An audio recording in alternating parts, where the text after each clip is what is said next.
Alors,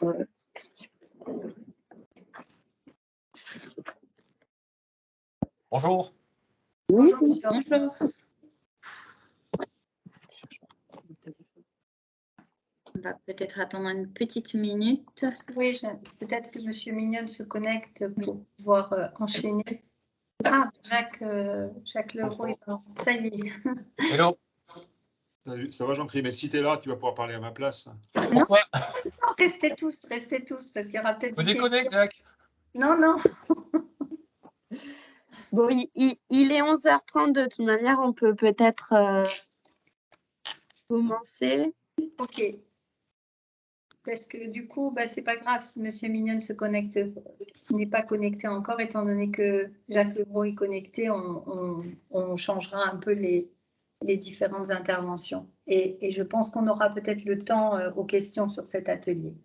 Alors, bonjour à tous, merci vraiment de vous être connectés. Donc aujourd'hui, notre atelier va porter sur la prise en charge des urgences vitales. C'est un sujet extrêmement important. Au plan de la sécurité des patients, des professionnels et du public, la prise en charge des urgences vitales doit être maîtrisée dans l'enceinte de l'établissement.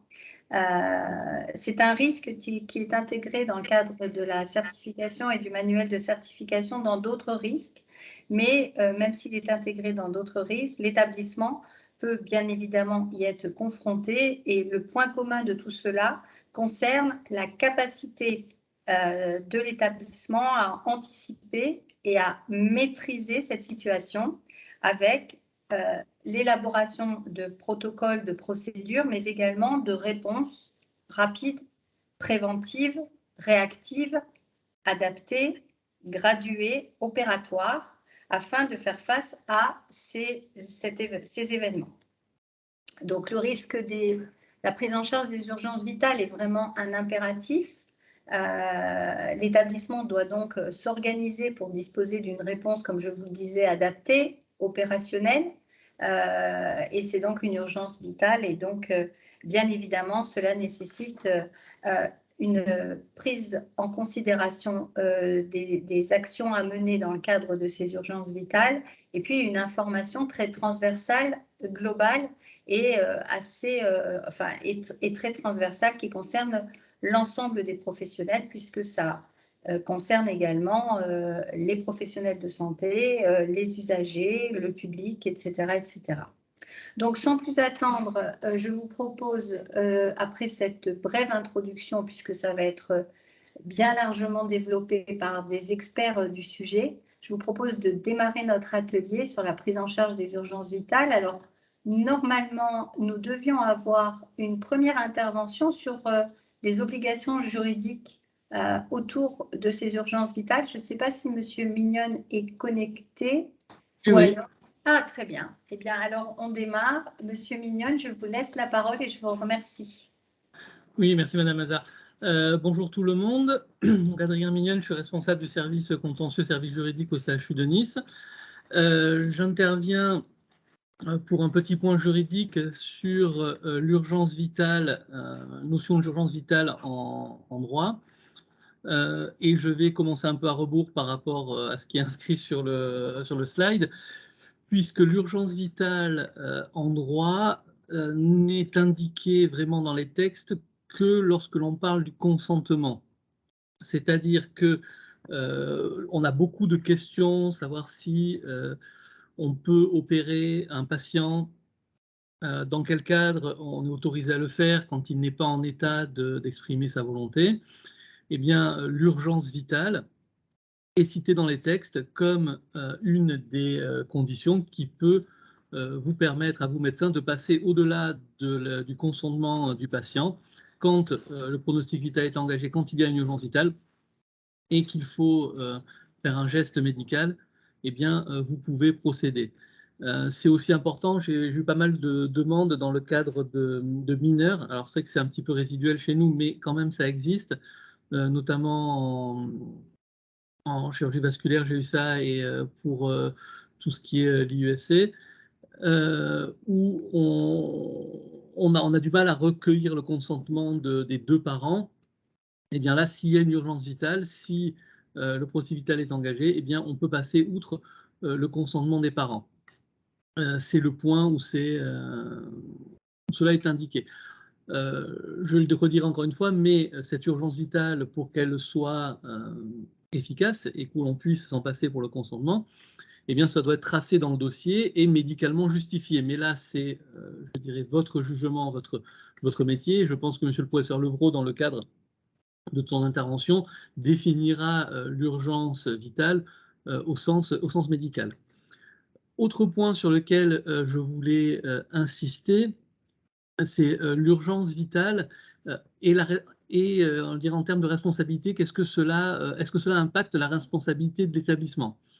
Vous le savez, on vous l'a répété, on vous le répète assez souvent, sauf cas exceptionnels comme notamment la stérilisation, eh bien, la médecine est soumise à une obligation dite de moyens, c'est-à-dire que vous devez mettre en œuvre tous les moyens possibles, connus et actuels, pour arriver au traitement du patient, sans que cela ne soit une obligation de résultat. C'est-à-dire l'obligation de résultat, peu importe ce que l'on fait, si le résultat n'est pas atteint, on est responsable. Je prends le parallèle du transport. Quand vous prenez un moyen de transport, un bus par exemple, si vous n'arrivez pas à bon port, eh bien le prestataire est responsable. En médecine, si malheureusement vous n'arrivez pas à guérir un patient ou à le traiter, si vous avez tout mis en œuvre pour y arriver, l'obligation est remplie. Là où l'urgence vitale intervient, c'est avec le chariot d'urgence notamment, où j'ai retrouvé quelques petits cas de jurisprudence. Est-ce que le chariot d'urgence renouvelé peut impacter la responsabilité? Bien, dans les cas, oui. Des juridictions, alors qu'ils ne retiennent aucune faute médicale, aucune faute dans la prise en charge du patient, viennent sanctionner les établissements de santé parce que le chariot urgence n'était pas connu des services ou n'était pas renouvelé ou n'a pas été utilisé alors qu'il était présent. Et donc, je mets un point d'alerte juridique sur le fait d'avoir un chariot d'urgence renouvelé et connu des professionnels. Voilà en droit, à très gros traits dans le temps imparti, ce que je pouvais vous indiquer sur l'urgence vitale et son impact dans le droit. Merci Madame Mazard, je vous repasse la parole. Merci Monsieur Mignonne. Je pense peut-être qu'il y aura d'autres questions tout à l'heure. Je pense que cet atelier permettra quelques questions. En tout cas, on a essayé de cadrer les temps de parole pour laisser un peu de questions parce que ça soulèvera certainement des sujets. Merci Monsieur Mignonne. Sans plus tarder, je vais donc laisser la parole au professeur Jacques Levrault qui a accepté d'animer une grande partie de ce temps de l'atelier. Donc Jacques, si vous voulez bien enchaîner sur qu'est-ce que l'urgence vitale médicalement parlant et donc tous les éléments autour de cette thématique. Merci Monique. Alors écoutez, c'est compliqué de parler d'urgence vitale en 5 minutes, mais effectivement, je pense que on ne peut pas admettre qu'effectivement, au sein d'un hôpital, on ne puisse pas être organisé pour la prise en charge d'une urgence vitale. Une urgence vitale, c'est quoi? C'est effectivement une urgence telle que la vie du patient est en jeu à court terme et que des options thérapeutiques pourraient peut-être permettre que la mort ne survienne. Donc, je pense que c'est effectivement important. Donc, d'abord, si on devait définir une urgence vitale, c'est assez compliqué. C'est pas si simple que ça, mais ce qu'on peut peut-être dire de façon simplifiée, et Jean-Christophe pourra peut-être, je fais ça un petit peu, voilà, au pied levé, donc excusez-moi pour le côté un peu spontané de la présentation, mais effectivement, ce qu'on dit classiquement, c'est qu'on a 3 grandes fonctions vitales qui, quand l'une est altérée, elle menace le pronostic vital à court terme. C'est la fonction circulatoire, la fonction respiratoire et l'état de conscience du patient. Et donc, si vous avez 1 ou 3 de ces fonctions vitales qui sont altérées de façon sévère, évidemment, on peut parler d'urgence vitale. Donc, une première notion à avoir en matière d'urgence vitale, et chose que tout professionnel de santé et même tout personnel travaillant au sein de l'hôpital doit reconnaître, c'est, je pense, l'arrêt cardiaque. Il Vous savez qu'aujourd'hui, la définition de l'arrêt circulatoire repose pour le grand public, et c'est aussi vrai même pour le personnel de santé, sur l'existence de deux critères, c'est-à-dire qu'un patient qui ne respire pas ou qui respire de façon très anormale, c'est-à-dire qu'il a des gaspes, une façon de respirer qui est très anormale, et qu'en plus il est inconscient, c'est jusqu'à preuve du contraire un arrêt cardio-circulatoire qui nécessite l'alerte et la mise en route des manœuvres de ressuscitation. J'insiste sur l'alerte, on en reparlera je pense par la suite. Il est extrêmement important quand l'agent signale la présence d'une urgence vitale, qu'il le fasse de façon claire et calme, en disant où ça se passe, ce à quoi je suis confronté. On verra quels sont les éléments qu'on doit rapporter effectivement au numéro d'urgence que l'on va contacter pour justifier l'existence d'une urgence vitale. Donc, je vous le rappelle, une urgence vitale, c'est une atteinte d'une des trois fonctions vitales. Premièrement, l'état de conscience. On estime qu'un patient est en danger quand il a un état de conscience qui est très altéré, parce que vous savez qu'un état de conscience très altéré peut entraîner notamment, d'abord, il va témoigner d'une altération d'autres fonctions vitales qui sont sévères, et en soi, il peut entraîner des complications, notamment la fausse route que vous connaissez, ou la chute de la langue qui va faire que le patient va mal respirer. Et on estime, je ne sais pas si ça vous parle, le score de Glasgow, c'est un score qui permet d'évaluer la conscience qui varie entre 3 et 15. 3, c'est un coma, le coma le plus important, et 15, c'est un état de conscience normal. On parle généralement de coma en dessous de 7.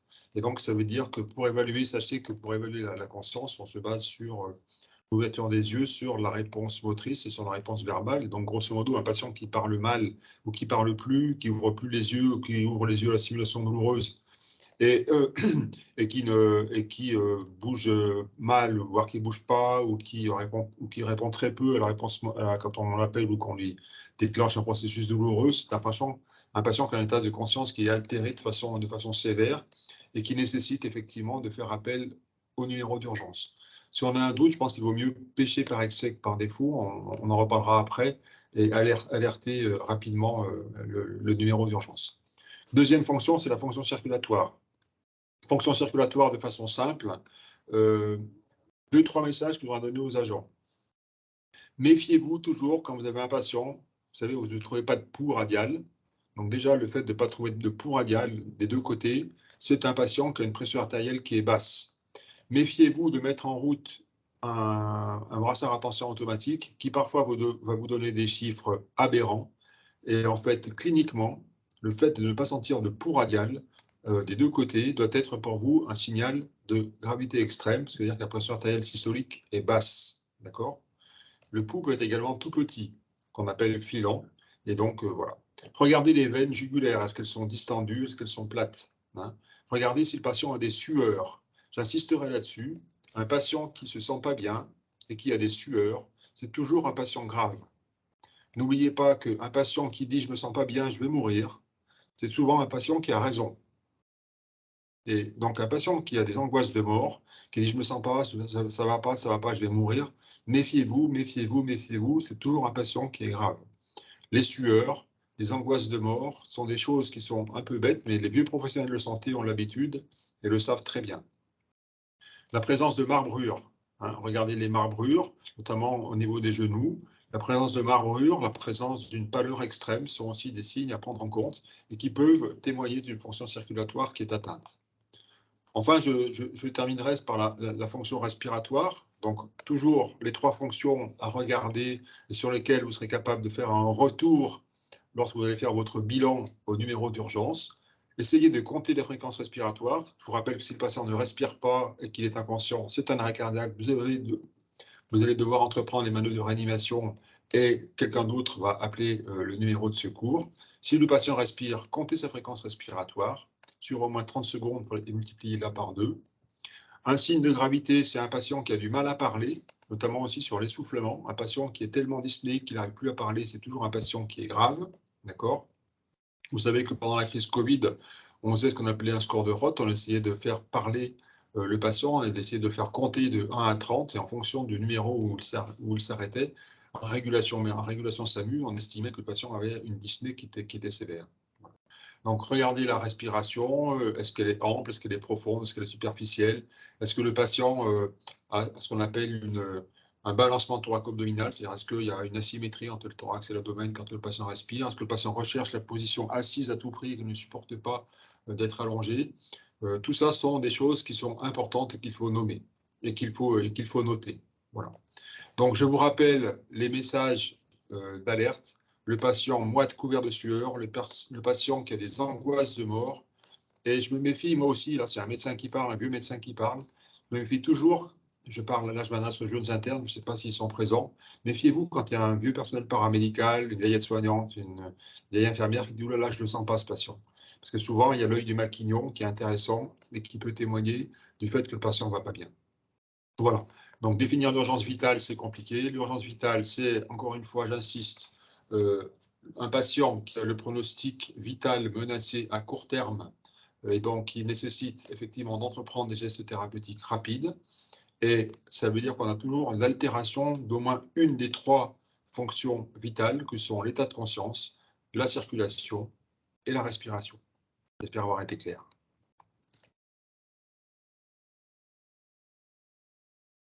Merci beaucoup. Monsieur Orban, est-ce que vous, comme Monsieur Levrault proposait, vous voulez compléter éventuellement? Non, en fait, Jacques a raison. Hein. C'est vrai qu'en réanimation, on décrit habituellement sur un score qui s'appelle le score SOFAC, un score de défaillance, 6 grandes fonctions vitales. Mais les 3 grandes fonctions vitales qu'a décrites Jacques, c'est celles qui vont comment dirais-je, entraîner, impacter le pronostic vital immédiatement. Parce que tout le reste, ça met beaucoup plus de temps. Hein. Le rein, le foie, la coagulation, ce n'est pas très important. Ce n'est pas ça qui va entraîner le décès du patient dans les minutes qu'on le voit. Et vraiment, ce qu'il faut prendre en charge, c'est ça. Hein.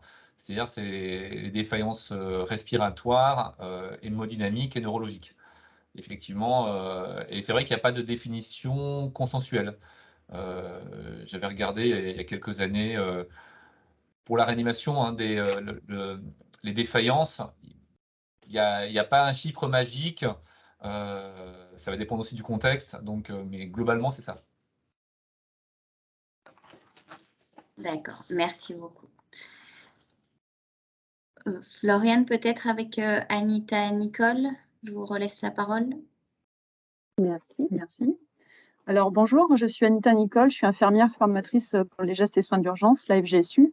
Et donc je vais vous parler un petit peu du chariot d'urgence qui est commun à tous les services. Alors il est commun puisque on a vu un petit peu aussi avec la crise Covid, le personnel va de droite et de gauche. Et donc du coup, on veut un chariot d'urgence qui soit identique et que les personnes n'aient pas peur en prenant ce chariot d'urgence qui n'est pas forcément de son service, qu'ils puissent l'utiliser comme il le faut. Il faut vraiment, ce chariot d'urgence, j'insiste, je sais que le personnel soignant en a peur. Pourquoi? Parce que l'urgence, on en a peur tant qu'on ne le fait pas régulièrement.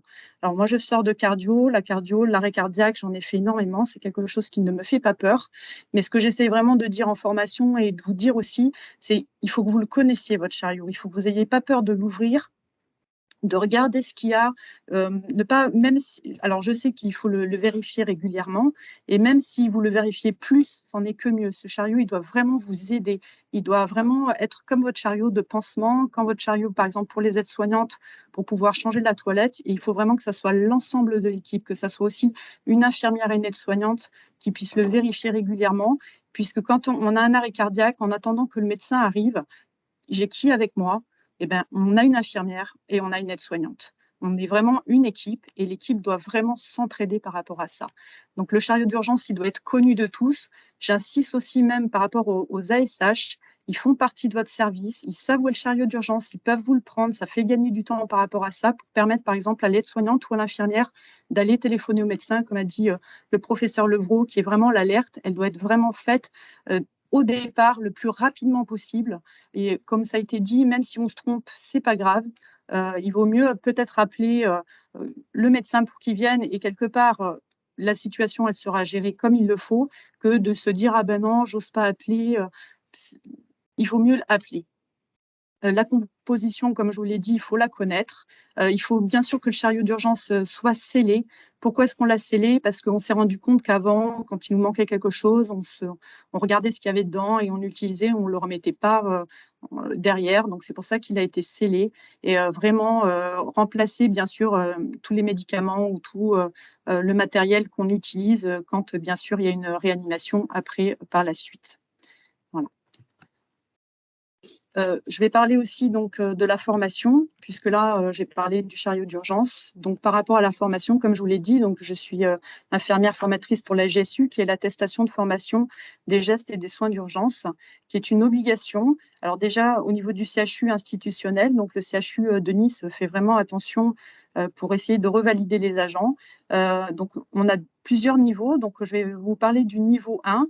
Donc, le niveau 1, c'est tout le personnel qui travaille dans un hôpital peut demander une formation. C'est une recommandation, mais ce n'est pas une obligation.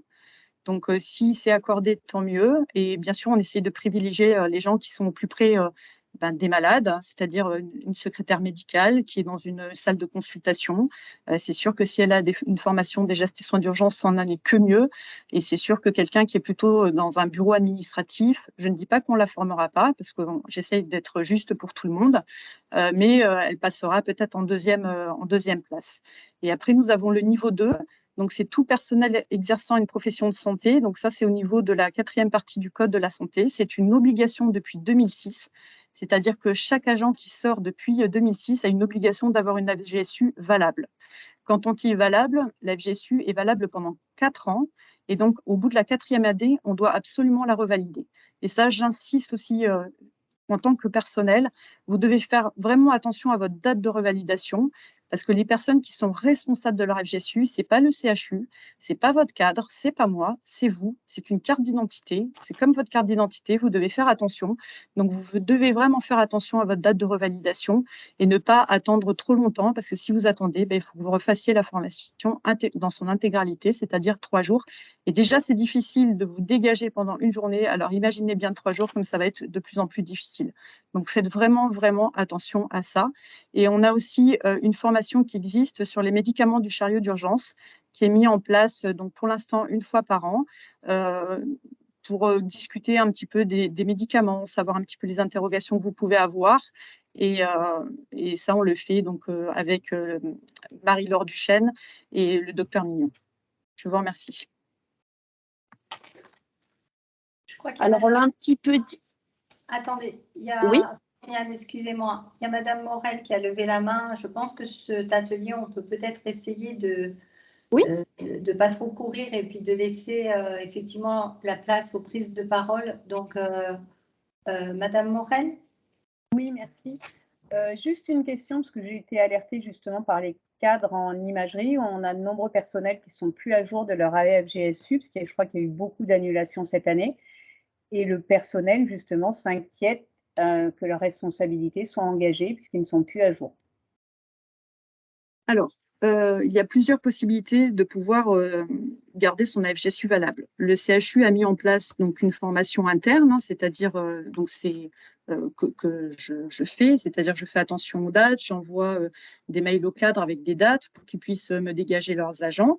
Et après, il y a aussi une autre possibilité. Alors, je sais que c'est un peu compliqué pour les agents aussi, hein. Là, c'est pris en charge par la formation continue, mais si vraiment ils veulent absolument et que c'est pas possible là. Maintenant, ils peuvent contacter aussi le CESU, qui est le Centre d'enseignement de soins d'urgence 06, hein, et ils peuvent demander à faire la formation en externe. Voilà, c'est une possibilité. Maintenant, les formations vont un petit peu reprendre, hein, Madame Morel. C'est sûr que avec la crise sanitaire et le Covid, on a vraiment été malmenés comme tout le monde. Les formations ont été stoppées donc jusqu'à la fin de l'année 2020. Là, on reprend en 2021. On va reprendre en rattrapant parce qu'il y a eu des dérogations pour l'année 2020 et 2021. Et donc, ça va reprendre, hein, ne vous inquiétez pas, hein, d'ici la fin de l'année, tous ceux qui doivent revalider cette année seront revalidés. Il n'y a pas de problème. Par contre, si les gens ne font pas attention à leur date, ça après, malheureusement, je n'ai pas toutes les attestations de tout le monde, donc j'essaie de faire au mieux. Ok, mais du coup, j'espère avoir... Oui. Si on la formation en externe, c'est à leurs frais? Et oui. Ouais. Bon. Donc, il y a une forte demande en imagerie, donc il faudra effectivement que vous ayez un rapprochement pour organiser les choses, mais je m'imagine qu'il y aura une forte demande également dans les autres services avec toutes ces relances qui vont avoir lieu, j'imagine. Merci. On poursuit. Oui, alors on poursuit maintenant, on revient, on va dire, dans le présent et cette certification HAS qui arrive d'ici un mois. Mais on le voit avec tout ce qui a été présenté en amont, l'importance d'expliquer, on a expliqué ce qu'est l'urgence vitale et surtout tout ce qu'on doit mettre autour pour la maîtriser. Alors, les experts visiteurs ne vont pas aller chercher bien loin. Ils vont effectivement s'entretenir avec les professionnels, avec la gouvernance et également réaliser des observations dès lors qu'ils iront sur le terrain pour vérifier que tout ce qui permet cette bonne organisation autour de la gestion des urgences vitales est bien en place. Alors, au niveau de l'entretien avec les professionnels, ils vont déjà demander si ceux-ci sont formés régulièrement, ont accès à la formation des gestes de premières urgences et s'ils réalisent également des exercices de mise en situation. Alors, peut-être pendant la formation ou des fois en dehors dans leur service. Ensuite, ils vont demander également aux professionnels si ils sont sur le chariot où est le chariot d'urgence de leur secteur et s'ils sont contrôlés, comment ils sont contrôlés. Ils vont aller vérifier que la vérification du chariot d'urgence est bien tracée dans un classeur ou autre. Mais en tout cas, que le professionnel sait ce qu'il faut faire pour contrôler et qu'il ait tracé cette vérification. Également, au niveau des observations qui seront faites quand on va s'entretenir avec les professionnels, les experts visiteurs vont vérifier que le chariot d'urgence, donc quand ils vont demander aux professionnels « montrez-moi où est le chariot d'urgence », ils vont vérifier que ce chariot soit aisément accessible. C'est ce qu'on a dit, c'est l'importance première de ce chariot, parce que s'il est tout bien vérifié comme il faut et qu'il n'est pas facilement accessible, du coup, on ne peut pas en prendre en charge le patient comme il faut. Également, on a insisté, professeur Lebros, les différents intervenants ont insisté aussi sur ce numéro d'urgence, sur cette alerte à donner. Donc, ce que vont regarder les experts visiteurs, en demandant à la fois au niveau de la gouvernance quelle organisation, qu'est-ce qu'ils ont mis en place pour bien identifier le numéro à appeler, et ils vont regarder sur le terrain, est-ce qu'il y a un moyen de connaître aisément ce numéro d'urgence, donc peut-être via de l'affichage ou autre, voir si du coup il existe bien un numéro d'appel direct et rapidement identifiable par les professionnels pour joindre le médecin qui sera habilité à intervenir dans le secteur en question pour gérer l'urgence vitale. Et enfin, une question qui sera posée à la gouvernance, l'importance, on le sait maintenant, d'analyser le dispositif, les différentes procédures que l'on aura mis en place. Est-ce qu'à un moment donné, on se rend compte qu'on a des retours qui montrent qu'il est temps de faire évoluer, d'adapter les procédures en place, on vient d'en parler juste là, il faut revoir le plan de formation. Essayer de cibler peut-être tel ou tel secteur. Voir également s'il y a besoin de modifier le parc de matériel d'urgence. On voit que certains chariots sont maintenant abîmés, il faut les changer, ou les dotations, ce qu'on va faire à travers notamment la procédure sur le chariot d'urgence. Et également, est-ce que la gouvernance a prévu des exercices de mise en situation en relais avec le service de formation ou autre. Voilà pour les attendus de la visite. Je laisse la parole maintenant à Guillaume Chrétien pour remonter un petit peu les points de difficulté, les vigilances que l'on a pu relever du terrain et ensuite expliquer ce qui existe au CHU déjà sur cette thématique. Merci Floriane. Donc, je vais vous présenter les difficultés qui nous sont remontées via le groupe de chariot d'urgence, mais aussi via les différentes évaluations qu'on a pu faire, notamment dans le cadre de préparation de la certification, mais dans la démarche qualité globale du CHU. Et j'ai vu que Séverine Cassemi et Olivier Miseret sont connectés aussi, donc ils pourront compléter si nécessaire. Alors, un des points de difficulté qui nous a été remonté, c'est la multiplicité des supports avec les numéros d'urgence. On verra tout à l'heure qu'il y a un support particulier qui a été mis à disposition au niveau institutionnel pour qu'il y ait un endroit où les numéros soient affichés. Et une des difficultés, c'est qu'apparemment, ils se sont un peu multipliés dans les services, ce qui peut vouloir dire qu'il faudra peut-être adapter notre support. Ensuite, nous avons la fiche du CHUN trop chargée. Donc, on verra tout à l'heure à quoi ressemble la fiche du CHUN. Dessus, on retrouve les numéros d'urgence, le lieu du stockage et la procédure et d'appel et de mise en situation, ce qui sont des informations qui semblaient nécessaires. Mais pareil, cette affiche, si besoin, pourra être revue lors du groupe de travail chariot d'urgence qui se réunit bientôt.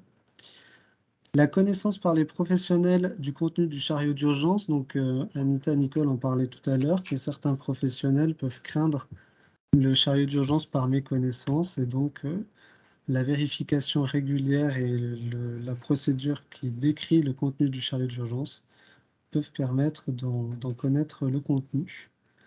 La périodicité de vérification du matériel, donc dans la procédure institutionnelle, c'est une fois tous les 15 jours. Et on se rend compte lors des évaluations du chariot d'urgence que bien souvent, le chariot n'est pas contrôlé tous les 15 jours. Il est évidemment contrôlé après chaque utilisation et sinon il est plutôt contrôlé à une périodicité d'une fois par mois, voire parfois un mois, ce qui est évidemment compliqué à justifier après devant un expert visiteur. Et le chariot encombré, c'est le dessus du chariot, où la procédure prévoit un matériel restreint. Et parfois, il y a des mauvaises habitudes qui ont été prises et on se retrouve avec une surface encombrée, ce qui met en difficulté les professionnels pour la préparation des thérapeutiques d'urgence si jamais ils doivent mettre en œuvre ce chariot. Je ne sais pas si sur les difficultés, Olivier ou Séverine veulent rajouter quelque chose. Je veux bien, Guillaume. Juste merci pour ce relais. En fait, toutes ces remarques ont donné lieu à mener un groupe de travail qui est en cours. On a déjà bien avancé puisqu'on a pu explorer tout le volet chariot d'urgence. Et justement, en tenant compte de toutes ces difficultés remontées par les audits, par les différentes équipes. Donc, on a un groupe de travail pluridisciplinaire avec des médecins anesthésistes, l'AREA. Bon, sur ce volet-là, chariot d'urgence, il y a quelques intervenants qui n'avaient pas pu être disponibles, mais en tout cas, sachez qu'on a déjà travaillé avec toute cette grande équipe sur j'ai envie de dire, une simplification, en tout cas, du chariot d'urgence pour justement limiter certains points. C'est-à-dire, on a revu avec la pharmacie et avec les médecins les molécules nécessaires à maintenir ou pas, pour qu'il y ait moins de mélange de genres ou qu'il n'y ait pas de difficultés pour les équipes. On a revu aussi le côté chariot encombré pour essayer de limiter les matériels qui pourraient se trouver ailleurs ou qui ne sont pas forcément nécessaires. Et voilà, on a essayé de tenir compte vraiment de tout ça dans notre groupe de travail. Et je vous en parlerai après, mais par rapport au support, au numéro d'urgence, à l'urgence vitale en elle-même et à la procédure, on a une autre réunion qui se profile très rapidement pour retravailler vraiment le schéma d'alerte pour différencier les urgences en unité de soins, les urgences hors unité de soins, même si les documents que va vous présenter après Guillaume existent déjà, en tout cas, ils peuvent être travaillés, ils vont être travaillés. Alors, on ne sait pas encore s'il va y avoir des grosses modifications, mais en tout cas, un groupe et un temps est prévu pour revoir justement ces documents et refaire un point sur les différentes procédures d'appel d'urgence, de contenu à donner quand on appelle un médecin ou le centre 15, voilà. En tout cas, c'est en cours de travail et ça continue.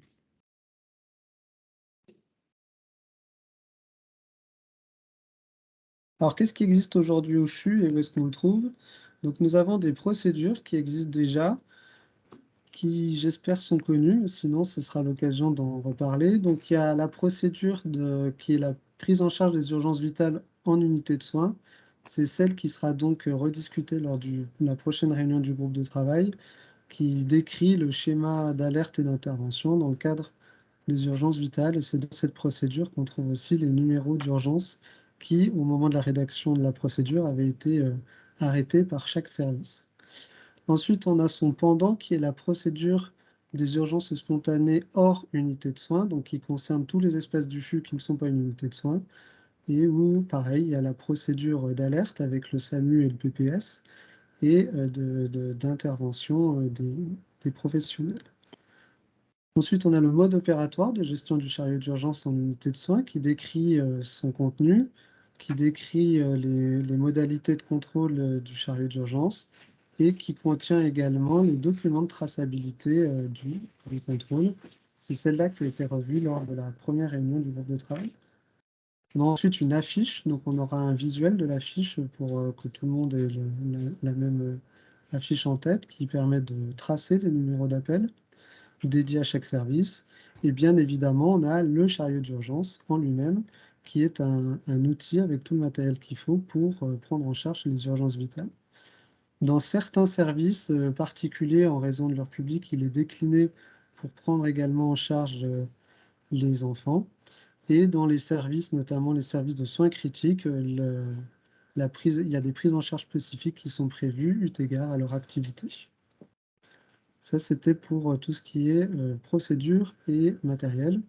Et les formations, je ne vais pas revenir dessus puisqu'Anita Nicole les a décrits dans le détail. Mais il y a donc les formations FGSU et la formation interne sur les médicaments du chariot d'urgence. Guillaume, et puis peut-être Séverine, si je peux me permettre, aujourd'hui, il y a donc effectivement ce groupe qui travaille sur une simplification de la prise de décision, si j'ai bien compris. Mais aujourd'hui, ce que dit Guillaume aussi, et je veux juste le faire effectivement bien confirmer, les protocoles et les procédures existent déjà et sont à la disposition des professionnels de santé. Oui. Donc ça, je pense que c'est important de le redire, hein, c'est-à-dire bien évidemment, s'il y a un questionnement autour de cette pratique, on peut déjà interroger ces procédures, interroger le groupe de travail peut-être sur une méconnaissance ou une incompréhension de la procédure, parce que c'est aussi ce qui m'a été remonté à mon niveau. Hein, je ne sais pas si la coordination générale des soins est connectée, mais c'est ce qui m'avait été également remonté. Et donc, ensuite, il y a la problématique, je crois, du numéro, hein, puisqu'il a bien été dit que les équipes avaient un peu perdu ce repère unique, enfin ce repère qui était proposé aux professionnels et qui avait donc du coup multiplié un peu les supports pour faire de l'information. Donc je crois que c'est vraiment là où il faut aussi se mettre, alors je parle sous contrôle bien évidemment des professionnels de santé et des médecins, mais je pense que c'est là aussi où il y a certainement une vigilance à avoir pour ne pas multiplier ces supports, parce que multiplication de supports veut dire risque d'erreur et de confusion. Et donc, voilà, si je pouvais me permettre, c'est bien ça qui a été dit et qui nécessite ce travail complémentaire que vous êtes en train de mener dans ce groupe pluriprofessionnel. Oui, tout à fait, Monique. En fait, on ne se substitue pas. Il y a déjà des procédures qui sont toujours valables, qui sont à faire évoluer, hein, comme toutes nos procédures au CHU. Mais ça ne veut pas dire qu'à l'heure actuelle, les professionnels n'ont rien. Les professionnels ont les documentations et les procédures. Mais comme vous le dites, au fur et à mesure des années, les procédures se sont aménagées, un peu multipliées. Chaque secteur s'est un peu adapté, mais du coup, on a une multiplicité. Ce travail-là va nous permettre peut-être de les simplifier, peut-être pas. On verra ce que donne le groupe. Je ne vais pas m'avancer pour le groupe puisqu'il y a plusieurs regards à avoir, mais en tout cas, de repartir sur des documents communs qui seront affichables pour tous. À l'heure actuelle, ce qu'on a dit, c'est l'assertif arrivant et le temps que le groupe puisse faire ce travail aussi, on reste sur les affiches déjà connues et qui doivent être à l'heure actuelle présentes dans chaque service. Voilà. On ne va pas demain avoir refait la procédure et vous connaissez après le process des procédures à refaire, à signer, à valider. Bon, bref, pour l'instant, on a ces affiches. On rappelle à tout l'encadrement qu'elles doivent être présentes dans chaque service Et après, nous, oui, on va affiner certaines choses en tenant compte de toutes les remarques qu'on a pu avoir et aussi des événements indésirables qui ont pu donner lieu à des échanges et qui nous ont montré certaines limites à certaines procédures. Merci. Donc, la fameuse affiche, c'est celle qui s'affiche actuellement à l'écran, donc qui prévoit dans son espace supérieur l'inscription des numéros à contacter en cas d'urgence avec une cascade de un premier numéro, s'il ne répond pas, un deuxième numéro et ainsi de suite. Ensuite, la localisation précise du chariot d'urgence pour le trouver facilement. Et dans la partie inférieure, on a le SAED, qui est un outil d'alerte de la Haute Autorité de Santé pour préciser la situation, le lieu, la demande, etc. Et sur la partie droite, c'est le logigramme d'intervention d'une urgence vitale qui est valable aussi bien à l'hôpital qu'en dehors de l'hôpital, puisque c'est, comme l'avait souligné le professeur Levrault, le test de la conscience, le test de la respiration et la mise en œuvre des manœuvres de réanimation. Cette affiche en l'état actuel des procédures, il y en a une format A3 qui doit être affichée dans la salle de soins en général, et une en format A4 qui doit être présente avec le chariot d'urgence. Je peux, Guillaume, encore une toute petite question parce que je ne vois pas bien et j'ai plus trop en tête le détail de la fiche, mais les éléments cliniques dont a parlé le professeur Levrault et repris par professeur Orban, est-ce que c'est noté sur la fiche, les éléments? Dans le logigramme bleu, vous avez patient inconscient, libération des voies aériennes, ne respire pas normalement, et la réanimation, qui sont en fait les recommandations internationales. Et dans la partie SAED, il y a écrit qu'il faut regarder les constances, les signes cliniques, etc. Très bien. Merci.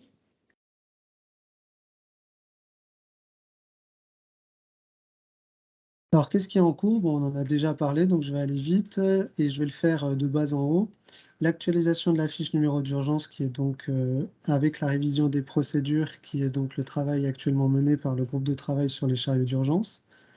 Et le premier point dont on n'a pas encore parlé, la commission des usagers a émis une recommandation sur la sensibilisation des usagers de l'hôpital au sens large, sur la prise en charge des urgences vitales, donc à l'intérieur ou à l'extérieur de l'hôpital. Et donc, la commission des usagers a pris attache auprès du centre d'enseignement des soins d'urgence avec le docteur Perrin pour voir s'il était possible, envisageable, de mettre en place éventuellement une action de sensibilisation à l'échelle de l'hôpital. Et ça, ce sont des réflexions qui sont en cours et qui vont avoir lieu plutôt sur le deuxième semestre après la certification. Peut-être, Madame Mazar, vous voulez rajouter quelque chose sur ce point, ou Loïc, je ne sais pas s'il est connecté ou pas. Je ne suis pas sûre que Loïc soit connecté. Il y a Robert, je ne sais pas si Robert y a participé, notre représentant des usagers. Mais non, moi, je n'ai pas plus d'éléments aujourd'hui, Guillaume. Je sais qu'il y a un travail en cours à la demande des usagers, mais peut-être, Robert, si vous avez d'autres éléments par rapport à ce point. Non, alors c'est un domaine où je n'ai pas mis le nez, si j'ose dire, donc je n'ai aucune information à ce sujet. Désolé. Voir avec lui si on te la monte. En tout cas, ce qui a été fait. Est-ce qu'on peut couper les micros pour ceux qui ne s'expriment pas durant cet atelier ou se manifester? Mais en tout cas, c'est un travail demandé par les représentants des usagers et on pourra effectivement en reparler après.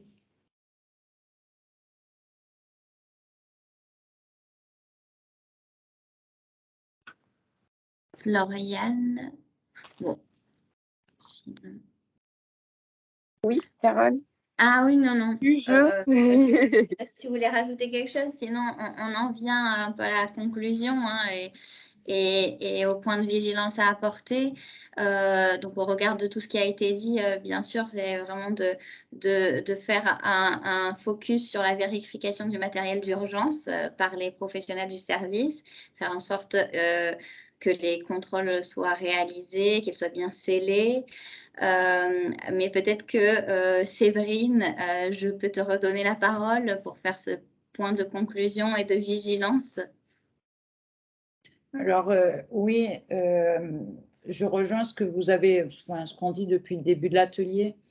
Après, plus que le CESU, je pense qu'on a tous une responsabilité sur nos pôles et que quelquefois on a des ressources aussi avec nos médecins ou comme on le fait sur certains secteurs, des petits ateliers de 10 minutes pour reparler autour des points journée que peuvent avoir les équipes, puisque sur la plupart des secteurs en 12 heures, il y a souvent un petit point en début d'après-midi avec les médecins pour revenir, avec toute l'équipe et les médecins pour revenir justement sur l'avancée des soins, les problématiques du jour.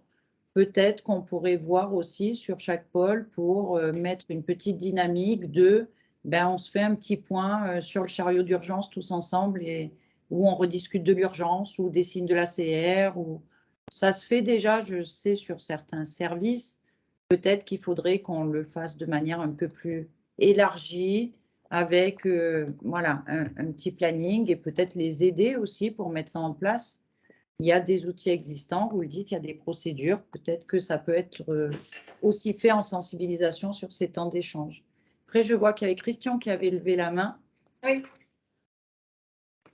Monsieur Favier, si vous voulez. Oui, bien. mon micro, voilà, j'ai ouvert mon micro. Juste un point, pour siéger à la commission là, de certification à la HAS, ce critère impératif est important. Récemment d'ailleurs, un établissement qui est un de SSR, je crois, a raté sa certification avec mention à cause de ça. Il y a simplement 2 points qui sont importants et qui sont vérifiés à chaque fois.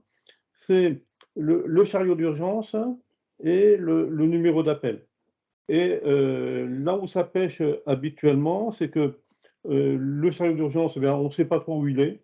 Ou alors, lorsque l'expert le contrôle, il est dans l'état dans lequel il est, si je puis dire. Et puis, le deuxième point de vigilance, c'est également le numéro d'appel. Et je me souviens de quelques établissements où, effectivement, on ne savait pas trop qui appeler et on ne savait pas où était le chariot d'urgence. Donc, ce sont vraiment les 2 points de vigilance, quoi. Merci beaucoup, Monsieur Favier, de ce retour d'expérience, parce que ce sont effectivement des sujets extrêmement importants. Bon, il y en a d'autres également qui nous concernent, mais je pense qu'on va essayer d'avancer sur d'autres sujets aussi. Mais je pense qu'il y a effectivement un rappel des pratiques et comme le disait Séverine, une interrogation de nos pratiques, parce que ce sont des situations qui, comme l'a dit notre juriste et nos médecins en début de séance, c'est vraiment un sujet à risque où la responsabilité de chacun peut être engagée. Donc, il faut être particulièrement vigilant. Et peut-être qu'on a un peu de temps, il est 12h17, donc on a fait plus vite que d'habitude au niveau de ces ateliers, mais on voulait vraiment que ce soit très concis pour laisser la parole aux questions, aux interrogations, aux demandes, aux besoins. Et je vous conseille vivement sur ce sujet-là, qui est un sujet bien évidemment au-delà d'une certification, mais qui peut, comme l'a dit le docteur Favier, nous pénaliser très sérieusement.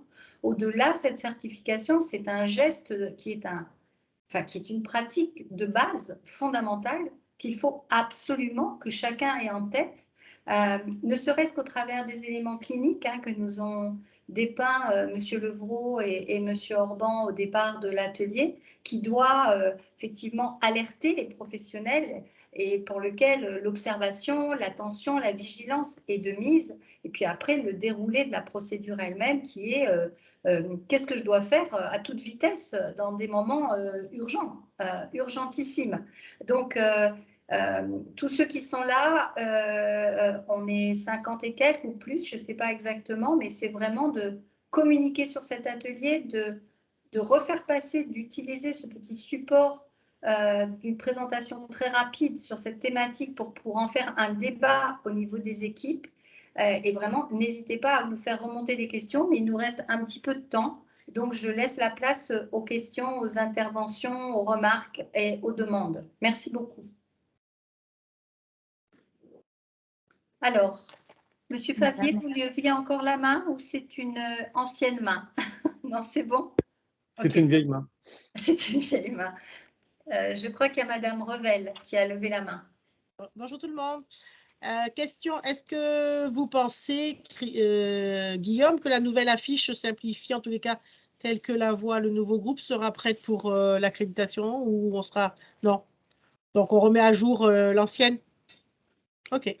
Oui, Pour on a le l'instant, Nat, comme les fichier procédures. PDF.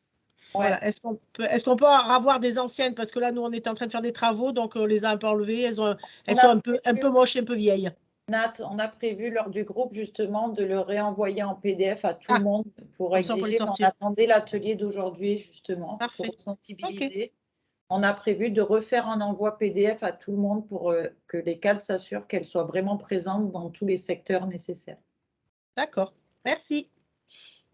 Donc, les vieilles affiches sont jetées, les papiers, les affiches retournées servant de support à écrire toutes sortes d'autres choses sont remises du bon côté, hein, parce que c'est aussi ce qui a été observé. Donc, vos collègues ne l'ont pas dit, mais ça a été aussi ça, hein, c'est-à-dire qu'on prend l'affiche, on la retourne parce que c'est un peu plastifié et donc on écrit des trucs derrière.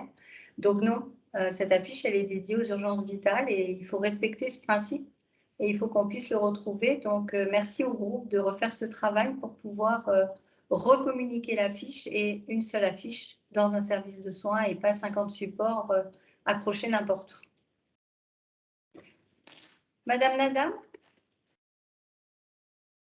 Oui, alors moi, tout à l'heure, j'étais un peu surprise d'entendre qu'en fait, la FGSE, je le comprends bien, soit prioritairement proposée plus aux infirmiers qu'au corps administratif. Mais il se trouve que dans certaines consultations, il n'y a pas de soignants, il n'y a que des administratifs. Et donc, nous avons été confrontés dernièrement à un appel d'urgence, bon, qui a été fait, qui a été traité correctement, mais en fait, l'appel a été un peu difficile à formaliser, voilà, d'une part. Et d'autre part, sur ces secteurs, donc, on n'a pas de chariot d'urgence parce qu'il n'y a pas de raison d'avoir un chariot d'urgence, comme dans certains autres, d'autres secteurs aussi de consultation. Quid, qu'est-ce qu'on fait? Quelle décision prenez-vous? On a parlé peut-être de ça, mais on dit peut-être pas. Donc, il faudrait qu'on ait je veux dire, pas une réponse rapide, mais pour des secteurs qui n'ont rien, il faut en tout cas qu'on ait quelque chose. Peut-être, je ne sais pas, Si je peux me permettre Jacques, M. Orban, peut-être, voilà. Me permettre de répondre, puisque ça a été une discussion lors du groupe de travail aussi, puisqu'on a évoqué cette problématique. Donc, comme tu l'as dit, Régine, on n'est pas parti sur des chariots d'urgence, et tu en avais convenu, puisque quand on met un chariot d'urgence, il faut s'assurer d'avoir des compétences mobilisables derrière, et là, ce n'est pas le cas. Par contre, on a reçu aujourd'hui le compte-rendu de ce fameux événement indésirable et des actions vont en découler. On travaillera sur l'urgence vitale, savoir s'il y aura des sacs à dispo pour certains médecins ou certains secteurs. Mais qui dit sac, Régine, encore une fois, il faut des compétences derrière. On est en train de voir pour une éventuelle demande de DSA ou en tout cas pour la CR, justement, à pouvoir avoir une réponse. Et je le redis, comme on pourrait l'avoir à l'extérieur. C'est-à-dire comme une urgence ACR dans la rue. Un DSA ou un défibrillateur automatique, ça permet à des gens sans compétences particulières de pouvoir assurer les premiers soins si aucune compétence n'est mobilisable. Mais ça, c'est encore une discussion qu'on aura sur le groupe de l'urgence vitale, hors secteur de soins ou hors compétences mobilisables. Donc, je ne peux pas t'apporter de réponse ferme aujourd'hui puisque la dernière réunion du groupe n'a pas encore eu lieu. Je vois qu'il y a Madame Martin Corinne qui a demandé à prendre la parole. Peut-être en complément de la réponse de Séverine, Jacques ou Monsieur Orban, est-ce qu'il y a quelque chose peut-être à rajouter sur ce sujet-là? Juste, je pense que Séverine a très bien résumé. Je pense qu'effectivement, un chariot d'urgence nécessite d'avoir des compétences particulières pour l'utilisation du chariot. Par contre, le DSA, effectivement, vous savez qu'il y a des DSA partout, dans tous les centres commerciaux, etc. Il ne serait pas normal qu'à l'hôpital, on ne puisse pas avoir accès à un DSA de façon rapide. Et je pense que c'est la chose sur laquelle il faut insister. Vous savez que le pronostic de l'arrêt cardiaque a été complètement modifié. L'accès à un DSA rapide modifie complètement le pronostic de l'arrêt cardiaque. Donc ça, c'est vraiment quelque chose qui est essentiel, sur lequel il faut insister lourdement. Mais je pense que ça peut être la solution sur les secteurs isolés de consulte ou autres de Pasteur. en l'occurrence. Complètement. Après, là, on parle juste d'arrêt cardiaque, hein, parce que c'est vrai que j'espère que la majorité des urgences ne sont pas de l'arrêt cardiaque. Donc, Oui. c'est du secourisme. Ça va être essentiellement pour effectivement les non-soignants d'appeler les secours. Hein, C'est ça. et C'est une des soins primaires. Hein, procédure donc, adaptée pour eux avec un numéro unique, en fait. et oui. À l'heure actuelle, je ne sais pas si vous avez tous revu les documents. À l'heure actuelle, en fait, on laisse deux possibilités. Il y a une flèche qui dit ou 15 ou PPS. Et là déjà commence la confusion. Parce que quand vous avez un administratif ou quelqu'un qui n'est pas des soins ou autre, comment il détermine s'il appelle le 15 ou le PPS? Il va essayer le premier qui répond, en fait. Vous voyez, et là, déjà, il y a la première chose sur laquelle il va falloir qu'on réfléchisse rapidement, soit avec une checklist de première intention, savoir, j'imagine des choses, mais on en parlera dans le groupe, mais déjà, sur ce premier point, ou 15 ou PPS, ça laisse un peu libre cours à quel est le numéro qui répond le plus vite. Eh bien, souvent, c'est le PPS ou autre, mais souvent, il n'y a pas forcément derrière la capacité d'évaluer le degré d'urgence. Voilà, donc c'est déjà rien qu'à partir de là. Après, voilà, c'est des choses qu'on va travailler. Mais je rejoins Jean-Christophe. La première des choses pour un personnel qui n'a pas de compétences particulières, c'est de savoir qui appeler, comment appeler rapidement et quelles infos on donne. Voilà. Donc, vous voyez déjà, rien qu'au début de la procédure, la procédure, elle existe, hein, mais on a le choix entre deux appels. Mais comment est-ce qu'on fait un choix? Alors, pour un médecin, pour peut-être une infirmière, une aide-soignante qui a un peu l'habitude, on sait, médical, c'est du secourisme, hein, je suis d'accord avec vous, mais pas tout le monde a les mêmes notions de secourisme. Donc, oui, pour un problème médical, on fait le 15. Pour un autre problème, on fait le PPS. Pas toujours dans la tête des gens. Très bien. Il y avait Thibault Lavrue qui voulait prendre la parole et ensuite Martin Corinne en deuxième position. Donc, Thibault, si tu veux bien. Oui, bonjour à tous. Merci pour la qualité des interventions. C'était comme d'habitude très concret et très pratique. Moi, je voulais juste revenir sur la formation. On en parlait avec Monique vendredi concernant l'UPRI. Voir un petit peu, parce que c'est des formations là d'être très intéressantes. Elles sont essentielles, voire obligatoires. Et on parlait de la possibilité, en fait, d'individualiser l'information de ces formations. Je m'explique, c'est-à-dire de faire parvenir l'information aux agents en direct en leur disant, voilà, il y a votre formation qui est à renouveler dans 3 mois, dans 6 mois. Voilà les prochaines campagnes de formation. Voilà, voir si c'est possible, mais je pense que ça serait intéressant. C'est vrai que moi, le premier, je reçois des formations, le bilan des formations générales, mais je ne vais pas forcément voir voilà, le programme ou m'inscrire. Pour autant, si c'était peut-être plus individualisé, je serais peut-être plus sensibilisé et plus alerté et plus préparé. Une réponse peut-être, Madame Anita Nicole? Oui, alors pour la formation, alors il y a 2 types de formation. Il y a la formation médicale. La formation médicale, je ne m'en occupe pas. Donc, il faut voir avec le CESU, qui est le Centre d'enseignement de soins d'urgence, et voir avec eux. Et c'est eux qui ont des dates sur l'année pour que vous puissiez, en tant que médecin, avoir la FGSU et garder votre FGSU, puisque c'est comme le personnel soignant, hein, c'est une revalidation tous les 4 ans à avoir. Voilà. Et après, pour le personnel soignant, comme je vous ai dit, hein, la crise Covid nous a un peu mis à mal par rapport aux formations, mais en général, je donne des dates à l'avance aux cadres, et c'est les cadres qui, avec le planning qu'elles peuvent faire, peuvent me dégager les agents pour la formation initiale. Et pour la revalidation, j'envoie à peu près, là en ce moment c'est un peu compliqué, mais j'envoie en général 2 mois à l'avance les dates des formations pour les revalidations des agents.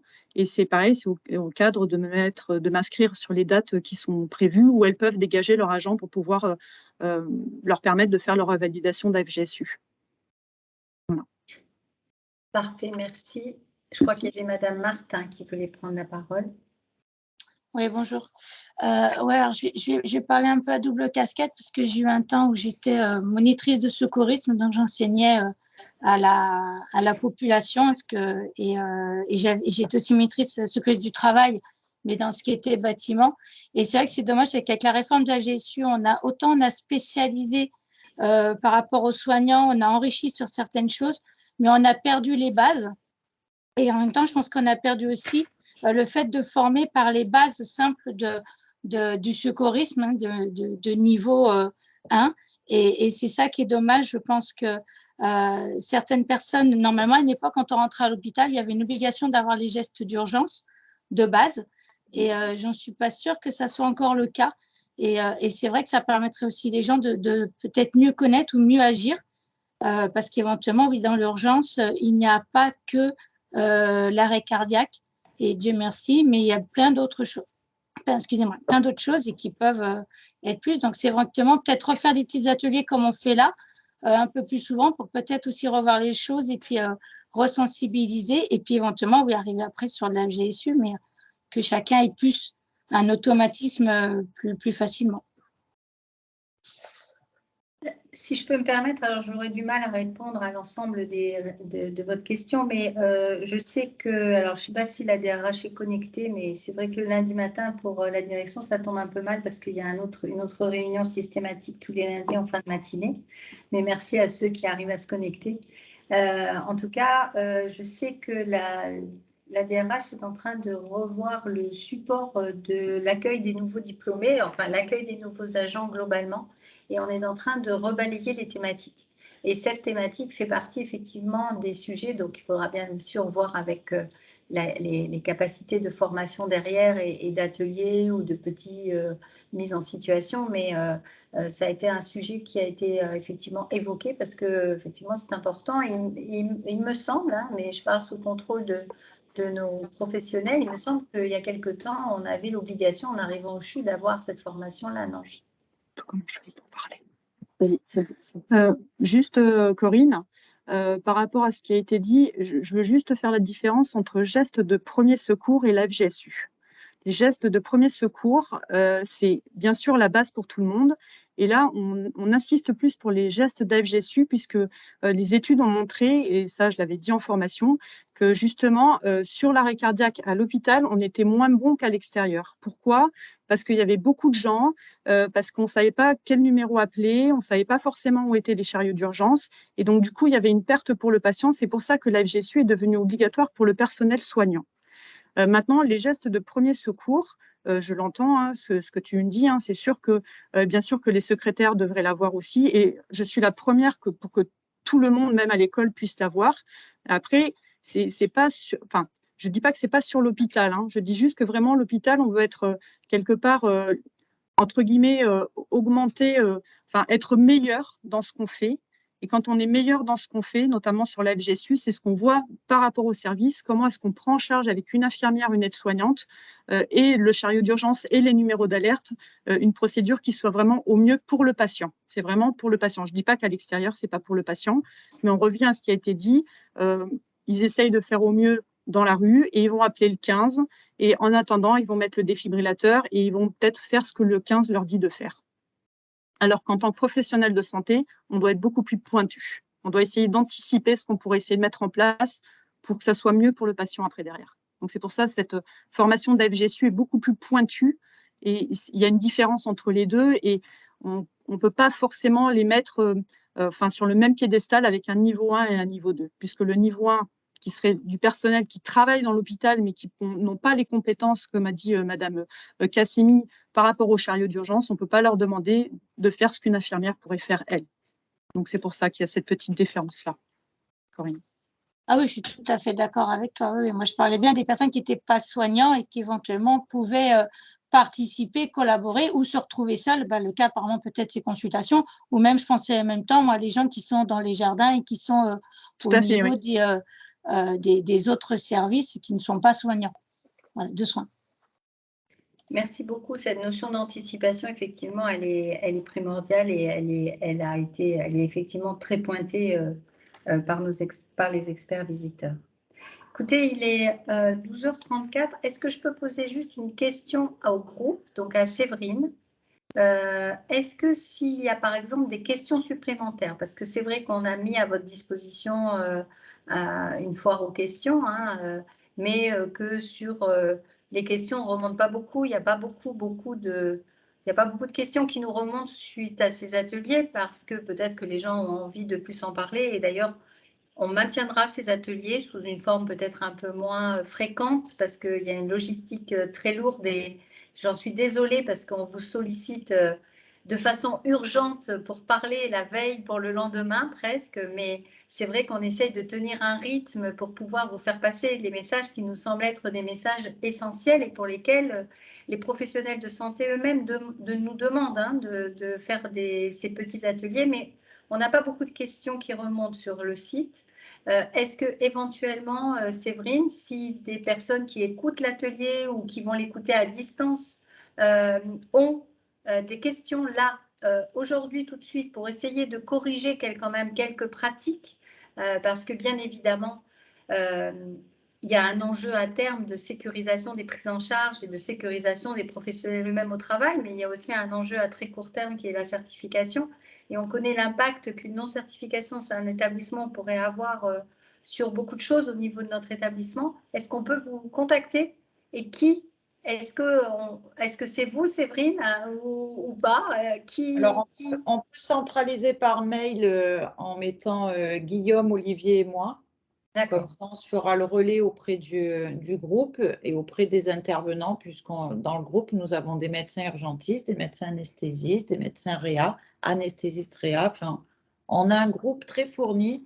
Donc, je pense que c'est bien de nous mettre tous les trois et comme ça, après, on voit avec le groupe et les spécialités concernées pour échanger avec eux. J'ai déjà eu des retours par rapport à, vous voyez, à la radio, où Madame Morel m'a déjà envoyé quelques questions aussi. Super. Puisque elle s'est rendue compte aussi qu'il y avait des numéros à composer qui étaient différents d'un poste à l'autre en salle d'imagerie. Donc, vous voyez, ça l'interpelle puisque les affiches y sont, mais il y a des numéros différents selon les salles. D'accord. Vous voyez, donc voilà, n'hésitez pas à nous mettre tous les trois en mail plutôt parce que ça sera plus simple et on pourra porter vos questionnements aux personnes concernées. Super, merci beaucoup. Donc, je propose à Carole ou à Floriane de mettre dans le support de l'atelier peut-être les membres du groupe avec les interlocuteurs, 6 questions particulières sur la thématique et ces personnes donc, feront le relais avec le groupe. C'est ça. Est-ce qu'il y a d'autres interventions, d'autres demandes de prise de parole? Bien évidemment, en 1 heure, on n'a pas fait le tour de la thématique, mais on l'a quand même abordée. Donc, on a éveillé les analyses et les points de remarque ou d'attention particulière sur cette thématique-là. L'objectif est donc atteint. Merci beaucoup de votre participation. Merci pour cet investissement, pour ces ateliers qui est souvent demandé la veille pour le lendemain et j'en suis confuse, mais c'est super important. Et donc, à bientôt pour la suite et je laisse la parole à Floriane ou à Carole pour énoncer le prochain atelier, je pense. S'il est arrêté, je pense que oui. Oui, hein, il est arrêté. Vous avez même reçu un mail ou une invitation. Ça sera lundi prochain à la même heure et ça concernera la thématique de l'identitovigilance. Voilà. Et le lundi d'après, donc le 30 mai, si tout va bien et qu'on a des infos sur la visite de certification, on consacrera l'atelier aux modalités de la visite de certification. Nous aurons les infos. Il faudra. Il faudrait parce que là, on est très tard quand même. Merci beaucoup. Merci à tous. Passez une excellente journée et puis à très bientôt pour de nouvelles aventures. Merci. Merci. Au revoir. Merci. Au revoir. Merci. Au revoir. Merci, au revoir.